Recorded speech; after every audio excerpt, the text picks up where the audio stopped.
Ustaz, bagaimana cara mengikhlaskan seseorang jika seorang itu tidak mencintai kita? Maksudnya gimana? Maksudnya ingin dilamar tapi ditolak terus, ya sudah, jangan maksa. Nanti boleh berdoa, coba berdoa dulu, nggak ada masalah. Ya Allah, berilah hidayah kepadanya supaya dia mencintaiku. Ya, antum boleh berdoa, tapi kalau kelihatannya sudah susah, ya susah menikah dengan orang tidak mencintai kita, itu susah. Kalau orang tidak mencintai kita, misalnya nikah dipaksa, akhirnya nanti pelayanannya dalam kehidupan rumah tangga tidak ikhlas.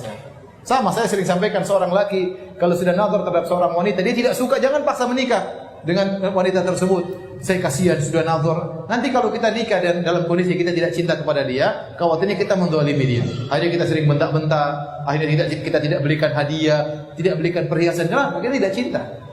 Ya. Makanya di antara sunnah adalah melihat. Fanzur ila ma yad'u ila nikahiha. Kata Nabi SAW, lihatlah perkara yang memotivasi engkau untuk menikah. Dengan melihat sang wanita kita tertarik, maka lebih langgeng pernikahan tersebut. Ya. Maka kalau seorang wanita sudah tidak cinta sama kita, ya sudah, diikhlaskan saja. Ya. Ya. Berdoa boleh, tapi kita bilang kebahagiaan bukan harus sama dia. Ya. Ya. Dan cinta itu bisa datang dan pergi. Ya. Kita minta kepada Allah, ya Allah, jatuhkanlah cintaku kepada wanita lain. Ya. Berdoa kepada Allah. Yang mengatur hati manusia adalah Allah Subhanahu Wa Taala. Ustaz, saya seorang ikhwan, saya sudah nazar dan dalam waktu dekat saya hendak mengkhidbahnya. Namun ketika saya tahu orang tua si akhwat meminta uang buat resepsinya di luar kemampuan keuangan saya, apa yang harus saya lakukan, Ustaz? Apakah saya harus bicara baik-baik dengan pihak keluarga si akhwat, jujur, atau saya utang, tapi utangnya tersebut sebesar 30% dari yang diminta, atau cari akhwat yang lain?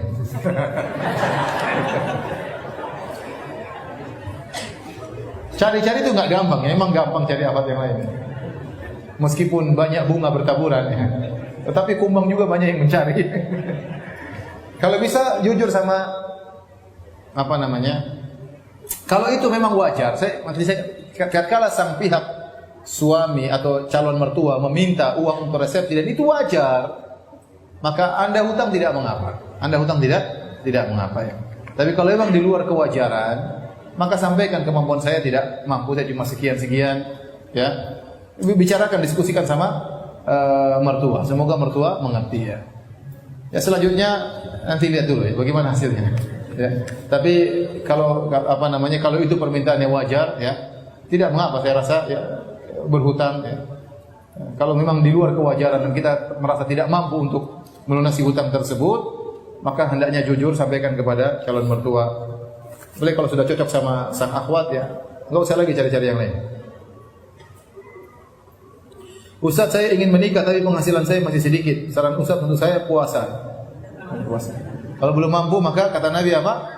Wa man lam yastati fa alaihi bisyam. Barang saya tidak mampu, maka hendaknya apa? Berpuasa. Berdoa kepada Allah agar diberi kemudahan rezeki. Bahkan sebagian ulama berfatwa, kalau ada lelaki ingin menikah, ternyata dia tidak mampu, dia boleh terima zakat. Ya, karena makanya kalau ada uang zakat, kita tahu ada orang ikhwan rajin pengajian, kemudian dia ingin menikah namun tidak mampu, kekurangan bayar mahar, kekurangan bayar resepsi, kekurangan, tidak apa-apa kita kasih uang zakat, ya, selama itu perkara yang wajar, ya, si uang zakat karena kita membantu dia untuk menjaga harga dirinya, ya. Tapi seorang bertakwa kepada Allah, berdoa kepada Allah agar diberi kemudahan rezeki. Kalau ternyata dia sudah punya kemampuan tersebut bukan berarti harus punya rumah pribadi, tidak harus. Yang penting sudah bisa sewa rumah, sudah bisa beli motor, ya, udah melamar. Kalau ditolak, ya sudah, itu ya resiko. Kalau diterima, alhamdulillah. Tidak semua calon mertua kemudian melihat materi, ya. Ada yang penting dia lihat anaknya soleh, dia serahkan anaknya, ya. Saat ini saya sedang bertaaruf dengan akhwat yang berbeda domisili cukup jauh dan calon mertua mengajukan syarat saya harus berpindah domisili dan orang tua saya sedikit keberatan. Bagaimana harus bersikap karena saya merasa cocok dengan akhwat tersebut. Coba tawar, kenapa apa tawar syarat tersebut, ya. Bagaimana kalau syarat ini kita pending dulu begitu, ya.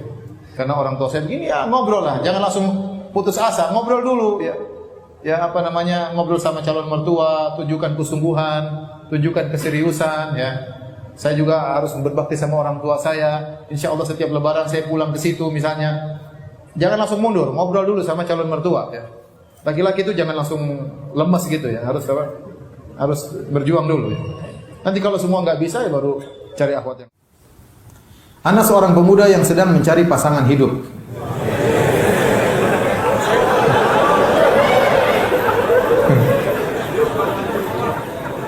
Lantas ana sering memandang wanita soleha yang memakai jilbab, entah itu di jalan atau di tempat yang lainnya. Apakah ana salah dengan memandangnya dengan niat mencari calon istri? Bukankah mencari calon istri juga dilihat dari kecantikannya? Iya, tapi bukan lihat di jalan. Jadi itu melihat, mencari dulu informasi, kalau sudah cocok baru nazar. Bukan di depan kantor ngelihat. Itu nador melulu namanya, bukan nador. Nador itu tidak syar'i. Nador yang syar'i itu kita mencari informasi, ditunjukkan seorang wanita, baru kita menador. Bukan semua cewek kita lihat. Istri orang pun kita nador. Buat itu istri orang sudah nikah. Nador ngapain? Nador istri orang.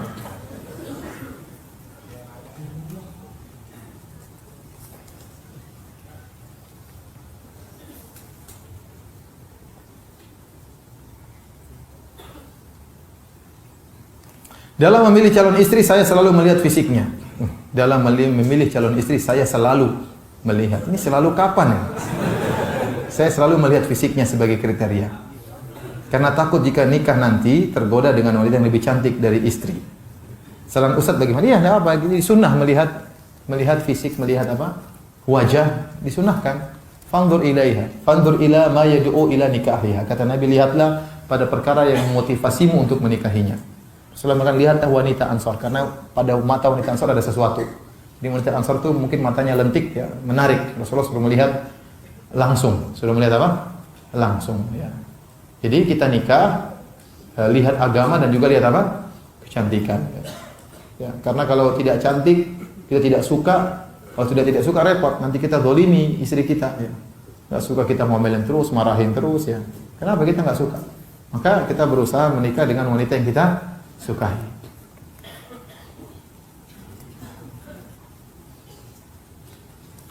Ustadz, jika saat proses nador akhwat membuka nikopnya cuma sebentar karena malu dan takut ikhwannya terfitnah, itu bagaimana Ustadz? Bolehkah? Ya jangan buka. Ini memang ingin fitnah dia supaya dia mau. Dia punya hak untuk melihat, ini dibolehkan. Ya dia kalau tidak melihat dengan jelas, bagaimana dia mau tertarik? Rasulullah suruh menyuruh, fanzur ila ma yad'u ila nikahnya. Lihatlah kepada perkara yang memotivasimu untuk menikahinya. Ya kalau cuma satu detik dia nggak bisa mengamati. Dia tidak bisa menilai ya. Yang wajar lah lihat setengah jam ya enggak apa-apa. Enggak apa-apa, enggak jadi masalah. Yang penting syar'i, ditemani oleh mahramnya. Dia enggak jadi masalah. Bahkan kalau mengatakan nazar boleh berulang-ulang. Boleh berulang-ulang ya. Dan nazar yang benar boleh dilihat bagian kepala, bagian leher, bagian yang biasa terbuka tatkala seorang wanita bersama mahramnya. Yang biasa wanita terbuka tatkala bersama mahramnya apa? Kepalanya, rambutnya, lengannya, sama betisnya. Itu boleh dilihat menurut pendapat yang lebih kuat. Ya. Lebih dari itu nggak boleh.